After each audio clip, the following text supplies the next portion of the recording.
Si nous sommes honnêtes, le théâtre est en soi une absurdité. Si nous sommes honnêtes, Et le théâtre si nous est sommes en soi honnêtes, une absurdité. nous ne pouvons pas Et faire si de nous théâtre. sommes honnêtes, nous ne pouvons pas faire de théâtre. Ni ne pouvons, si nous Nous sommes pouvons, honnêtes, si nous sommes honnêtes, écrire une pièce de théâtre. écrire une pièce de Ni théâtre, jouer une pièce de théâtre. ni jouer une pièce de Nous théâtre. sommes honnêtes, nous ne pouvons absolument rien faire. Sauf nous Si tuer. nous sommes honnêtes, Mais nous ne pouvons absolument rien nous faire, ne pouvons pas. Parce que sauf nous tuer. nous ne voulons pas nous tuer. Du Mais moins, jusqu'aujourd'hui, jusqu'à comme maintenant, nous ne nous tuons pas, comme nous ne sommes pas tués jusqu'à parce que nous ne jusqu'à voulons maintenant, pas nous tuer, nous du estimons moins, encore pas jusqu'aujourd'hui et toujours et jusqu'à que nous sommes maintenant. honnêtes. Le théâtre, Comme nous donc, écrivons pour le théâtre et nous ne sommes pas tués Et si nous sommes honnêtes, nous jusqu'aujourd'hui ne et pouvons jusqu'à pas faire maintenant. ce qu'il y a de plus absurde et de plus Nous nous mensonge. essayons Nous pouvons, si nous sommes encore honnêtes, et écrire une toujours pièce de théâtre. au théâtre. Un comédien interprète une pièce de théâtre et toujours interprète. Nous écrivons Nous pour sommes le honnêtes, théâtre nous pouvons absolument rien faire. et nous jouons du théâtre. Mais Et c'est même pour cela du théâtre. Comme nous ne nous si tout cela parce que est-ce qu'il y a de plus absurde et de plus mensonger. Ce que les comédiens interprètent est toujours interprété de travers, de façon mensongère. C'est précisément pour cela du théâtre. qu'il s'agit d'une perversité qui a déjà L'écrivain des milliers est mensonge, même si tout cela est ce qu'il y a.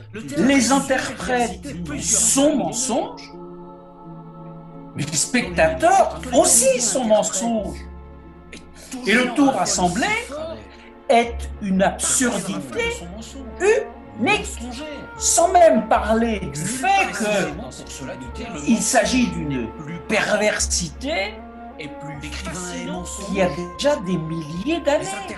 C'est pourquoi ce soir Le théâtre est une perversité mais les spectateurs plusieurs fois millénaire, explorer l'amour au théâtre dont l'humanité et raffole. le tout rassemblé et vous Et elle en raffole si fort parce qu'elle raffole de son mensonge. qui a déjà des milliers d'années. Et nulle part ailleurs, Bonne écoute à tous. dans cette humanité, le mensonge n'est plus grand et plus fascinant qu'au théâtre. L'humanité raffole. C'est pourquoi, ce Et elle soir, raffole si fort nous allons jouer, parce qu'elle raffole de son mensonge. nous allons explorer l'amour. L'amour grâce à Joël Pomera. Et vous prouvez que l'amour est l'ingrédient principal au théâtre. Alors, bonne écoute et joyeux mensonge.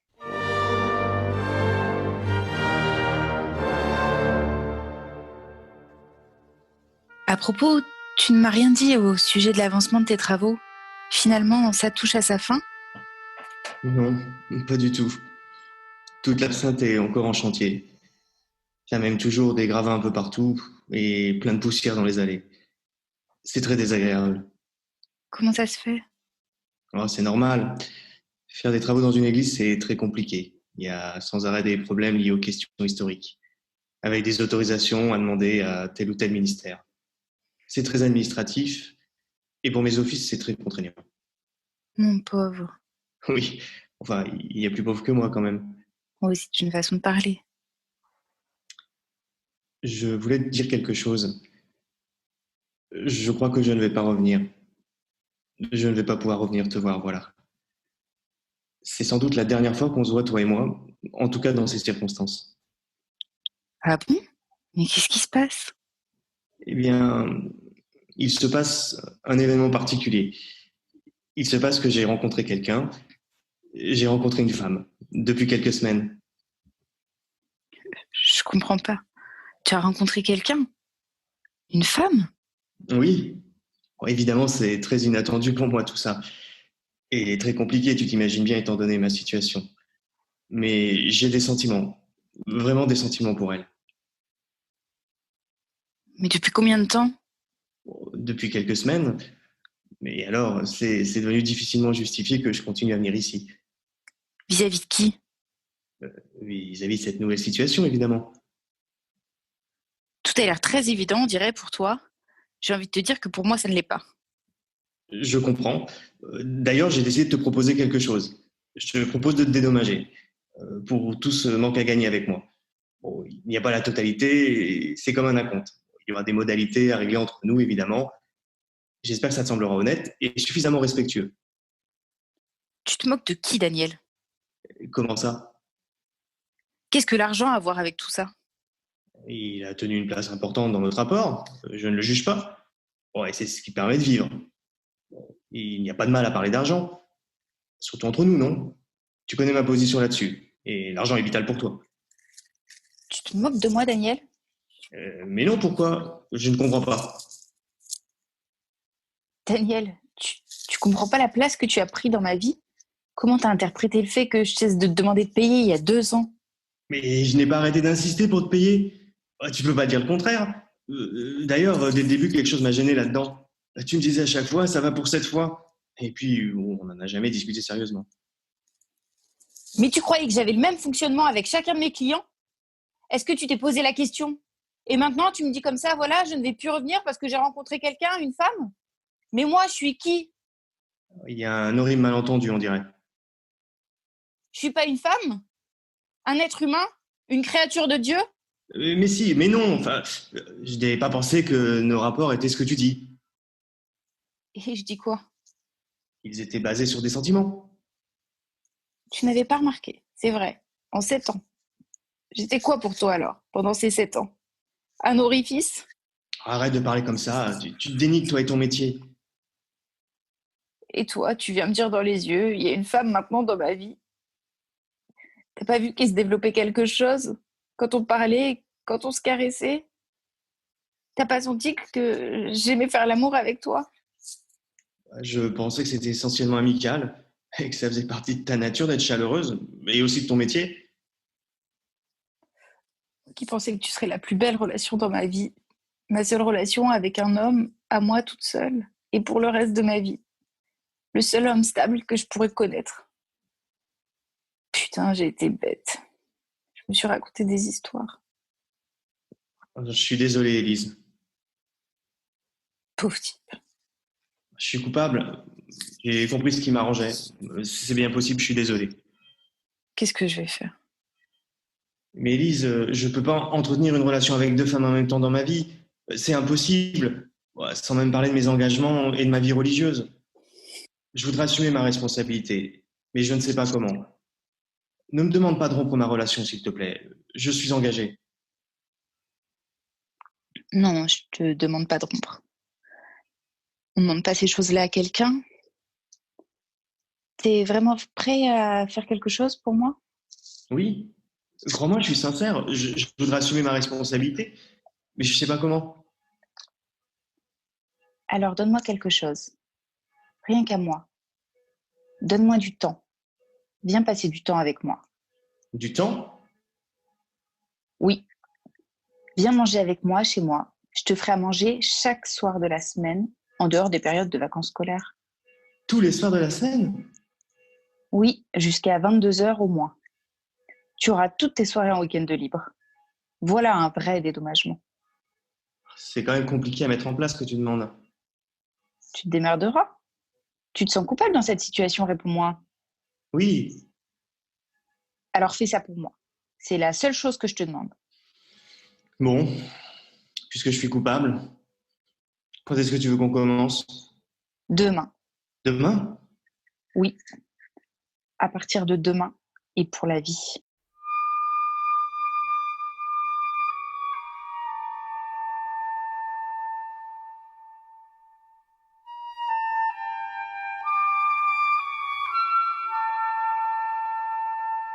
Christelle, arrête-toi.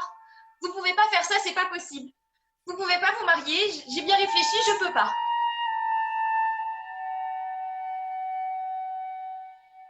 Et pourquoi, s'il te plaît? Christelle, Je crois que t'as pas conscience du mal que t'es en train de me faire. Quoi? Je te jure, Christelle, c'est pas un coup de folie. C'est sérieux, je peux pas faire autrement, vraiment. Je te demande un vrai service de sœur jumelle. Ne vous mariez pas, je supporterai pas. Tu peux pas imaginer le mal que ça va me faire si vous faites votre vie ensemble. T'es amoureuse de Christian? Oui, à la folie. Et lui aussi, il m'aime. À la folie. Je le sais, je le sens. Mais enfin, c'est quoi cette histoire? Et ça sort aujourd'hui. C'est pour m'emmerder que tu fais ça. J'ai essayé de me contenir, je te jure, mais je peux pas, c'est au-dessus de mes forces, j'y arrive pas. Je veux pas que vous vous mariez. C'est insupportable comme idée. Il m'aime aussi, il m'aime comme je l'aime. Mais c'est pas vrai, elle est encore plus dingue qu'elle a jamais été. Elle est en pleine crise. N'insulte pas notre amour, Christian, même si je sais que la situation n'est pas facile pour toi. Mais qu'est-ce que tu racontes? Tu dis n'importe quoi. Qu'est-ce que vous foutez? Il y a un problème? C'est Caroline qui est en train de bousiller mon mariage. Laisse-nous tranquille, Caroline. Aujourd'hui, on ne peut plus rien pour toi. Ce que tu fais là, c'est très, très grave. Si tu gâches ce moment de la vie de Christelle, personne ne te le pardonnera jamais dans la famille. Vous comprenez vraiment rien, on dirait. Excusez-moi, ça me concerne un peu, j'aimerais bien dire un mot. Et depuis quand es-tu amoureuse de Christian, dis-moi? Elle est amoureuse de Christian.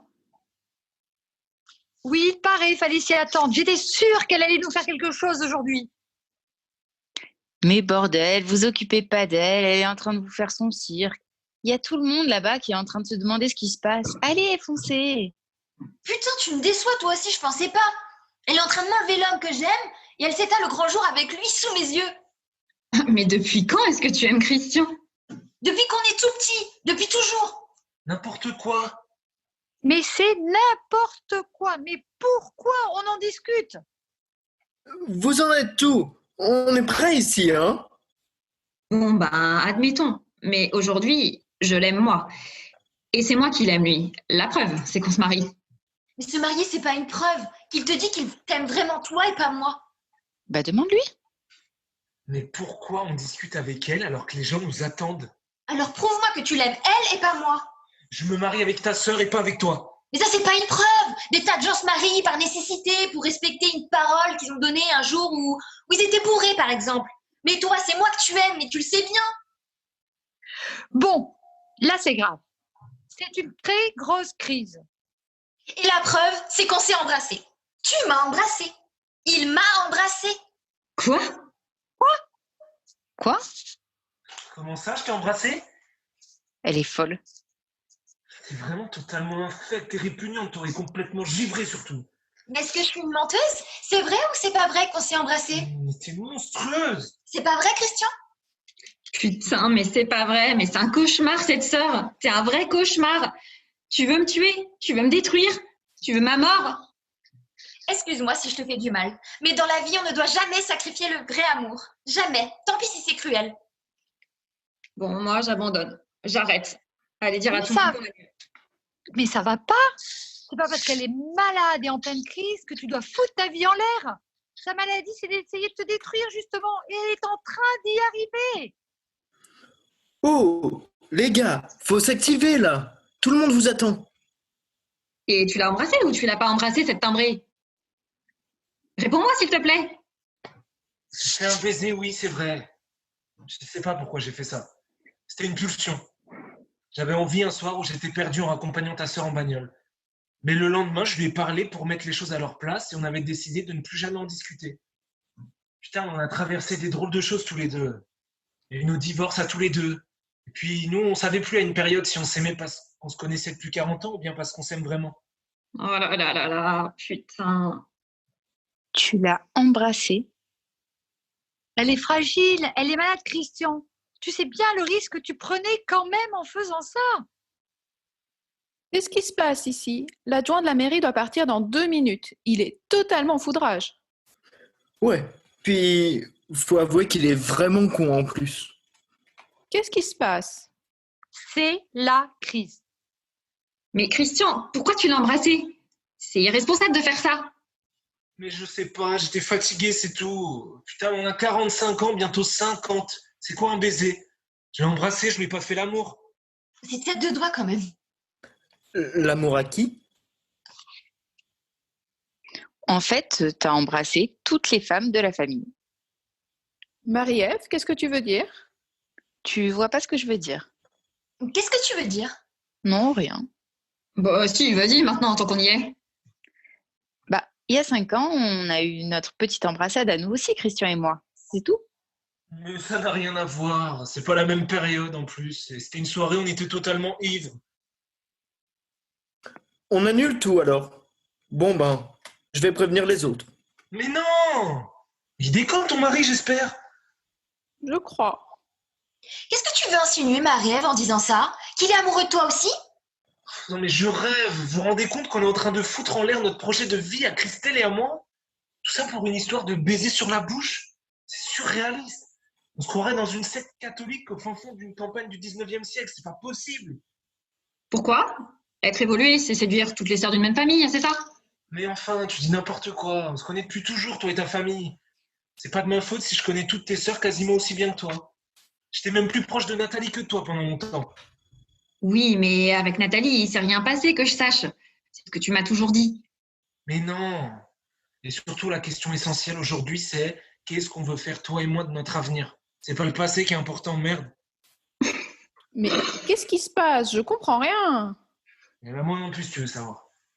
Nathalie m'a parlé il y a 1 an, quand notre relation devenait sérieuse, et elle m'a dit qu'il s'était passé quelque chose entre vous quand vous étiez ado. Oh là là là là là là là là. Elle est vachement compliquée, cette situation, en fait. Mais putain, pourquoi est-ce que tu lui as dit?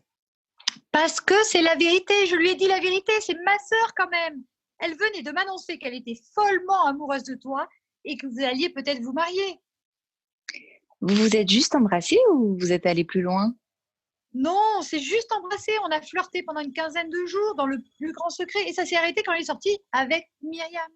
Avec Myriam? Oh là là là là là là là là là là. J'ai pas supporté, j'avais pas pardonné qu'il me trahisse avec ma grande sœur en plus. C'était à une soirée, d'après lui, il l'avait juste embrassée. J'en ai jamais reparlé avec Myriam. Christian t'a embrassé? Oh, c'est vieux, il y a 20 ans. On n'est quand même pas obligé aujourd'hui de se polluer la vie avec ces vieilles histoires d'il y a 20 ans. Entre sœurs, éventuellement, c'est des choses qui peuvent se dire. Eh ben moi, je ne crois pas. Vous en êtes où? Le mec de la mairie est sur le départ. Vous faites des gueules d'enterrement maintenant. Qu'est-ce qui se passe? Moi, je m'en vais. Christian, c'est pas la peine de me rappeler. Hein. Le coup de Myriam, c'est trop pour moi. Tout ça, c'est à cause de ta femme. Le mariage de Christelle est en train de s'écrouler et la relation de Christian avec Caroline aussi. C'est Myriam qui a tout fait foirer dans cette histoire. Quoi? Christian avait une relation avec Caroline? Oui, avec Myriam, ta femme aussi. Ah bon? Quelqu'un s'occupe d'aller récupérer Christelle? Moi, je vais aller prévenir les autres. J'y vais, je m'en occupe. Christian et moi, on s'est embrassés il y a 20 ans. Il y a vraiment de quoi déclencher une guerre nucléaire, tu penses? Ben non. C'est drôle. Tu ne me l'avais jamais dit. J'avais oublié. Tiens, va aider Marie-Ève pour prévenir les autres. Vous ne serez pas trop de deux. Ça avait été bien ce soir-là. Tu t'en souviens, Christian? Moi, je m'en souviens. En fait, c'est con, mais j'ai toujours regretté que ça n'aille pas plus loin entre nous deux.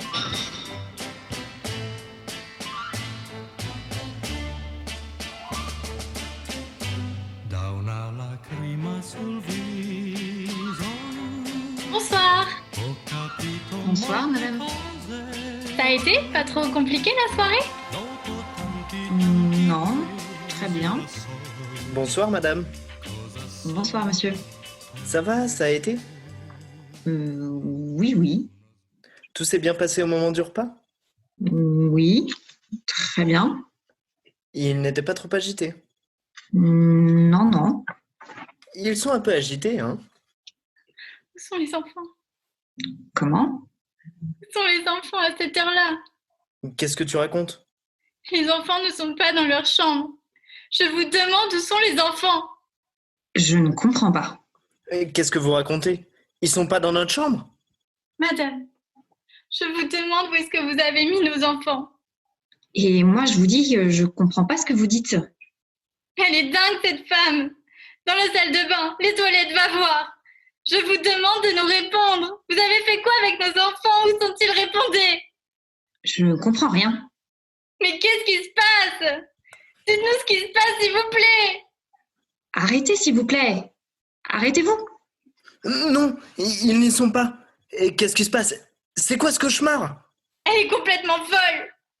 Si vous ne répondez pas immédiatement, je vous préviens, je vais devenir violent. Dites-nous ce qui se passe avec nos enfants. Il n'y a pas d'enfants. Je veux pas qu'il leur soit arrivé du mal. Calme-toi. Appelle la police. Je veux que vous nous disiez ce que vous avez fait de mes enfants. Il n'y avait pas d'enfants. Appelle. J'appelle. Putain. Bonsoir, monsieur. Nous sommes sortis et on a confié nos enfants à une nourrice spécialisée.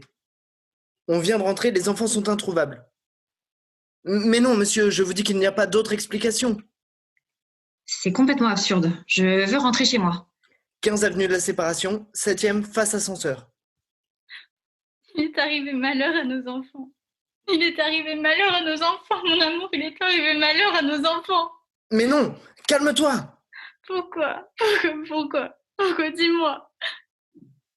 Arrête. Maintenant, on va se calmer et vous allez nous expliquer tranquillement les choses. Vous allez nous raconter ce qui s'est passé ce soir. Allez. Mais il ne s'est rien passé. J'ai attendu que vous rentriez et j'étais mal à l'aise. Et c'est tout. Pourquoi étiez-vous mal à l'aise? Parce que j'aurais pas dû accepter de faire ce que vous m'avez demandé. C'est-à-dire? Et de garder des enfants alors qu'il n'y avait pas d'enfants. La police va arriver. Vous allez devoir vous expliquer, espèce de cinglé. On est en train de perdre du temps, là. Tu te rends compte que nos enfants sont quelque part dans la nature et on est là à rien foutre. Calme-toi. Tu as une autre solution? Tu veux faire quoi? Tu veux descendre, courir comme un lapin dans toute la ville? Qui te dit qu'ils sont pas déjà loin? On doit déjà essayer de comprendre ce qu'il y a dans la tête de cette bonne femme. Alors aide-moi un peu, s'il te plaît. La police va arriver de toute façon. Vous dites qu'on n'a pas d'enfants. Non.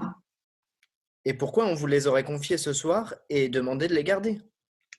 Parce que vous faites comme si. Parce que vous en avez besoin, vous m'avez dit. Alors, j'ai hésité à rester quand j'ai su la situation, mais finalement, j'ai accepté de rester. J'ai besoin d'argent. Mais pourquoi on ferait ça? On vous a raconté tout ça? J'en peux plus de l'écouter. Qu'est-ce qu'ils foutent, les flics?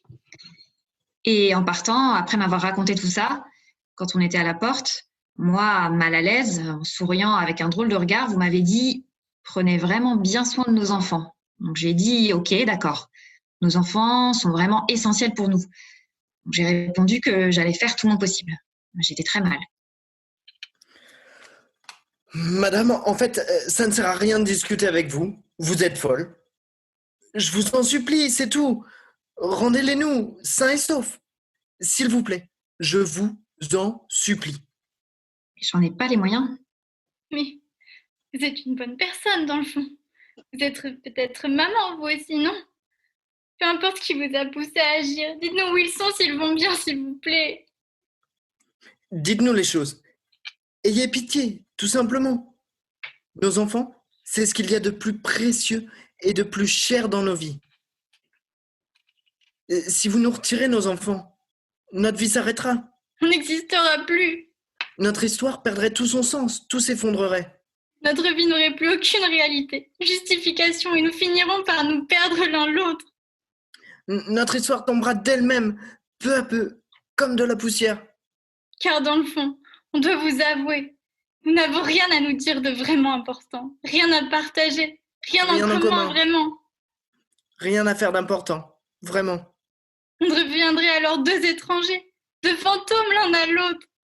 C'est ce qui tient notre couple. Nous ne voulons pas perdre notre couple. Sans enfants, nous disparaissons, nous n'avons pas d'identité par nous-mêmes, zéro identité. Alors vous n'avez pas pitié de nous maintenant? S'il vous plaît. S'il vous plaît, rendez-les-nous. Rendez-les-nous. Rendez-les-nous. Bon, ben, je vais vous laisser peut-être maintenant. Est-ce que malgré tout, vous pourriez me payer? Je suis désolée, j'en ai vraiment besoin en ce moment. Bien sûr. Tu as de l'argent, toi, liquide? Va te faire foutre, connard. Bien sûr. Et désolé. Merci. Et c'est moi qui suis désolée. Pour vous.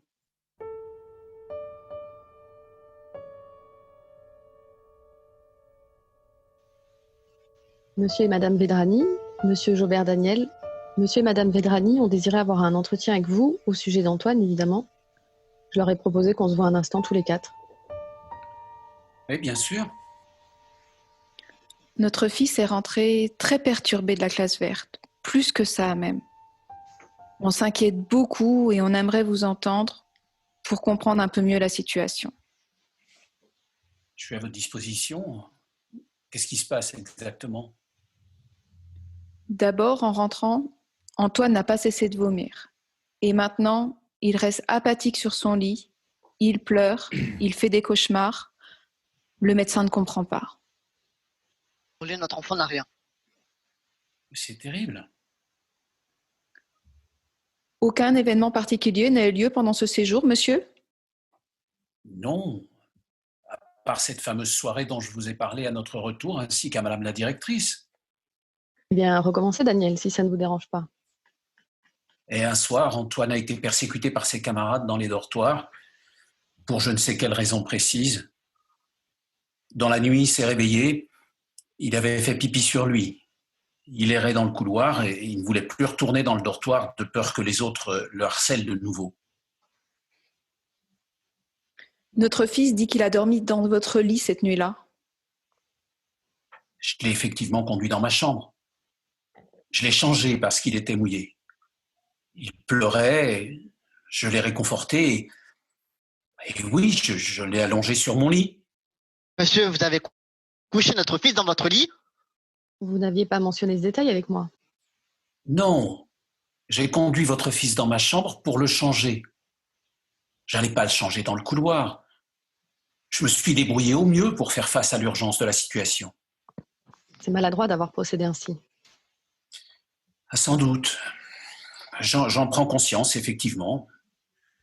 Ça vous arrive souvent, monsieur, de prendre des enfants dans votre chambre? Qu'est-ce que vous me racontez? Non, jamais, évidemment. J'ai pris Antoine dans ma chambre, le temps de changer ses vêtements, d'aller remplacer les draps dans le dortoir et de le réconforter. Monsieur, s'il vous plaît, dites-nous précisément ce qui s'est passé dans cette chambre avec notre fils. Mais quoi, précisément? Antoine pleurait, il avait froid, il voulait plus retourner dans le dortoir avec les autres. Je l'ai réconforté, je l'ai allongé sur mon lit, tombé de sommeil. Il s'est endormi, finalement. Alors je l'ai laissé dormir. Vous l'avez laissé dormir dans votre chambre? Quoi? Il a dormi dans votre chambre la nuit complète? Tout à l'heure, vous avez dit que vous n'avez fait que le changer, pas qu'il avait dormi avec vous. Il n'a pas dormi avec moi, il a dormi dans ma chambre. Dans votre lit? Évidemment, sur mon lit. Et vous avez dormi où? J'ai dormi par terre. Mais comment est-ce possible que mon enfant ait dormi dans votre chambre? J'ai fait au mieux dans l'intérêt de votre enfant. Vous auriez préféré que je laisse votre enfant mouillé dans son pipi? On dirait que vous préféreriez que je vous dise que j'en ai rien à fiche de votre enfant et que j'étais indifférent avec lui. Dites-nous si vous n'avez pas plutôt dormi dans le lit avec mon fils plutôt qu'à côté. Mais vous m'injuriez! Mais vous n'avez pas cessé depuis le début de revenir sur vos propos et de mentir. J'ai pas menti. J'ai omis de vous dire certains détails et je le regrette, c'est mon erreur. Votre erreur n'est-elle pas d'avoir eu des gestes déplacés sur mon fils, monsieur? Quel geste déplacé? Antoine nous a dit que vous l'aviez caressé. Il a employé ce mot. Caressé? Oui, il nous a dit « Non, monsieur Jobert a été très gentil. Il m'a bien caressé quand je pleurais. » Mais ça va pas? Je lui ai sans doute caressé la tête et les cheveux. Peut-être. Pour le calmer. Je vous ai dit qu'il était en pleine terreur et confusion à cause du cauchemar, du pipi au lit et du rapport violent avec ses camarades. Oh, j'arrête de parler avec ces gens. Eh bien moi, monsieur, je n'ai pas envie que vous arrêtiez. J'ai besoin de savoir quel rapport vous avez eu avec mon enfant cette nuit-là et même quel rapport vous entretenez en général avec lui. Quel rapport? Puisque selon vous, tout est parfaitement adapté dans votre attitude avec lui, définissez la relation que vous avez avec mon fils avec vos mots. Mais c'est un procès que vous me faites. Ce sont des parents. Ils ont des doutes, ils veulent nous entendre et je ne peux pas les blâmer après tout ce que je viens d'apprendre et que j'ignorais. Madame, je suis un professionnel. Je fais mon métier par amour, si vous voulez savoir, et non pas comme un fonctionnaire. Si je fais ce métier, c'est que j'aime les enfants. Et j'aime votre enfant, si vous voulez le savoir. J'ai même de l'amour pour lui.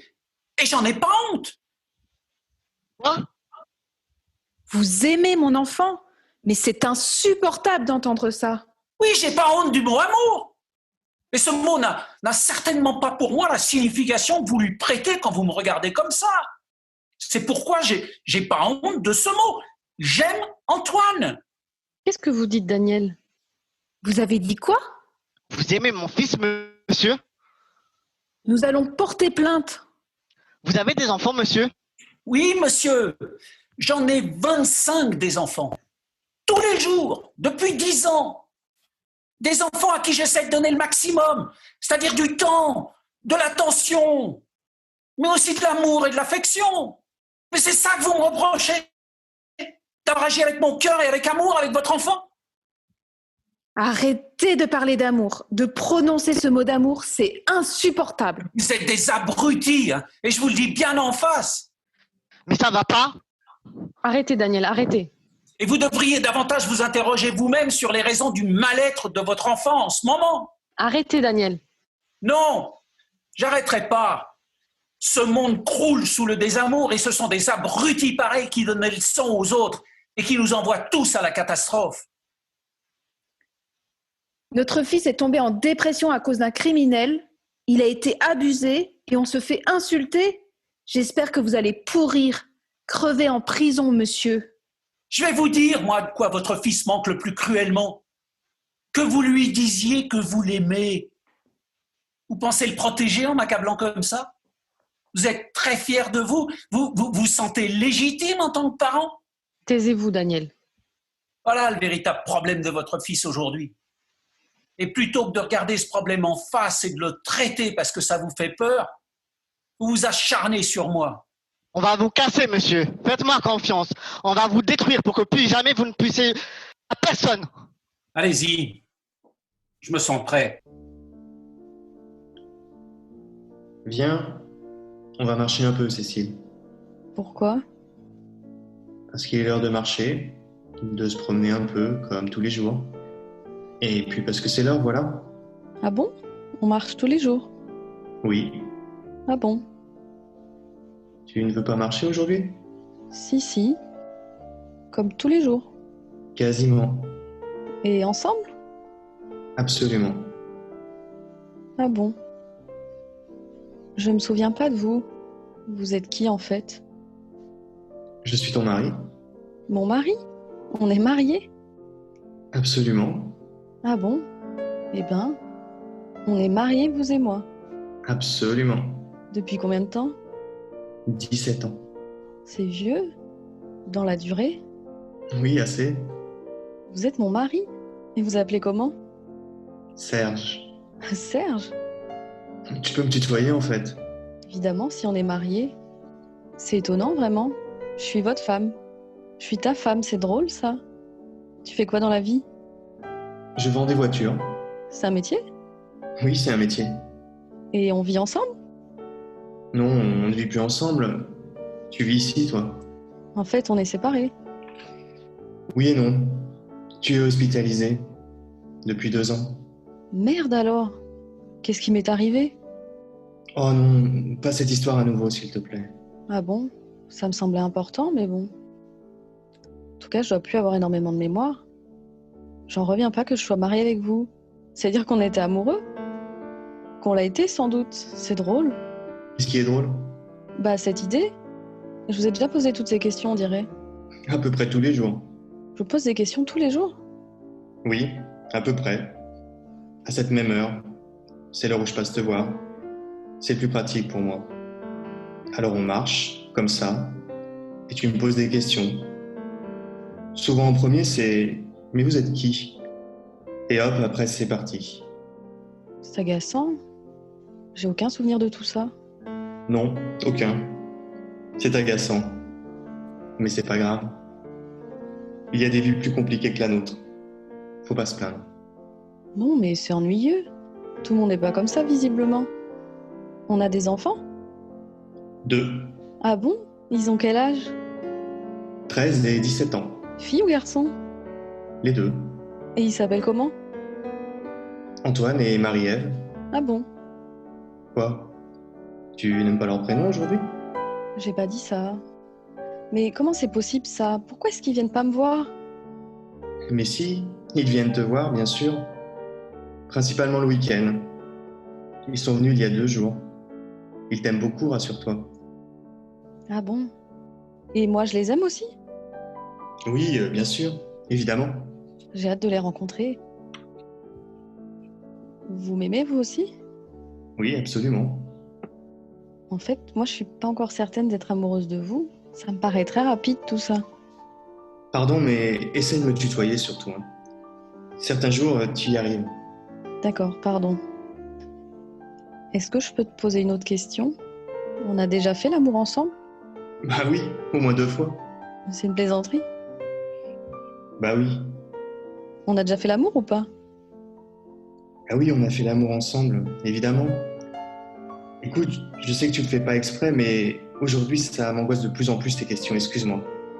D'autant que je suis très fatigué. Pardon. On pourrait peut-être se prendre dans les bras si vous voulez. Tu en as envie? Je sais pas. Et vous? Et toi? Si tu en as envie. C'est la première fois que je prends un homme dans mes bras. On peut peut-être retourner un peu dans ma chambre si vous voulez. Si tu veux. Je suis fatiguée maintenant. Tu es fatigué? Oui, un peu. Enfin, j'ai envie d'aller dans la chambre.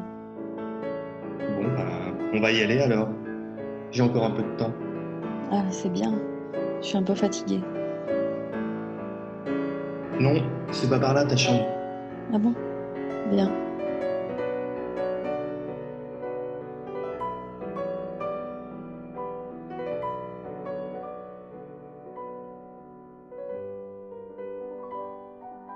Je veux dire par là que les enfants ont besoin davantage de sévérité venant de leur père. Voilà ce que je veux dire.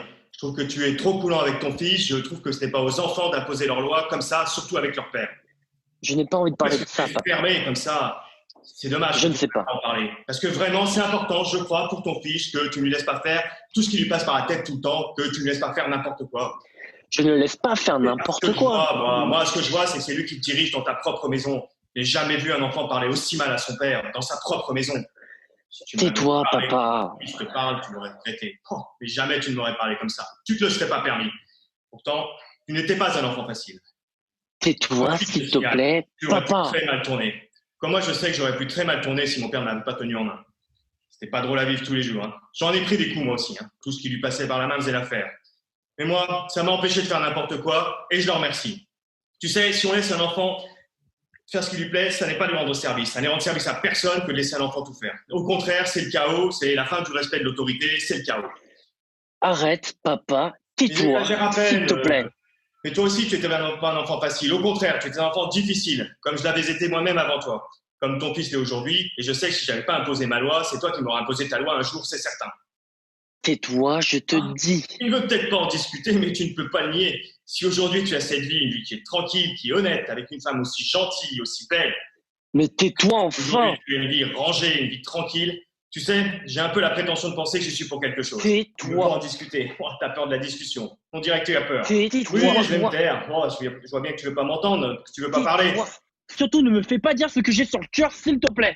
Tu es tellement fier de ton éducation, tu es tellement fier de celle que tu as réussi à m'imposer, tu es tellement fier de ta force, tu es tellement fier du résultat. Regarde comment tu peux être fier du résultat. Regarde-moi. Oui, tu peux être fier. Tu m'as dressé comme il faut. Tu m'as bien dressé. Jamais tu n'as eu à te plaindre de moi. Tu ne t'es jamais coupé la parole à table. Tu ne t'es jamais manqué de respect devant tes invités. Tu n'es même jamais pris la parole en ta présence avant que tu m'autorises à le faire. Même aujourd'hui, tu ne peux pas imaginer comment je dois prendre sur moi pour arriver à te parler, pour oser te parler. Parce que je t'ai toujours craint, c'est pour cela que tu as besoin d'élever la voix. Tu m'as terrorisé toute mon enfance. Oui, tu peux être fier. Je t'ai craint comme un enfant doit craindre son père selon toi. Et même encore aujourd'hui, alors que tu es là dans un coin sur ta chaise toute la journée et qu'on t'entend à peine parce que tu parles toujours à mi-voix, eh bien oui, j'ai peur. Je continue à trembler de l'intérieur. Dès que tu m'adresses la parole, je me sens mal, j'ai des nausées, je sens monter en moi une vraie peur intérieure. Si je suis agressif de temps en temps, je sais bien que c'est pour essayer de camoufler cette peur. J'aimerais tellement épargner à mon fils cette angoisse. J'aimerais tellement que mon fils puisse me regarder sans trembler. J'aimerais tellement pouvoir m'approcher de mon fils sans l'air de crainte dans son regard. Excuse-moi, papa, mais j'aimerais tellement être avec mon fils autrement que ce que tu as été avec moi. J'aimerais tellement que mon fils puisse ressentir pour moi autre chose que ce que j'ai pu ressentir pour toi. Excuse-moi, papa, mais j'aimerais tellement être différent de toi.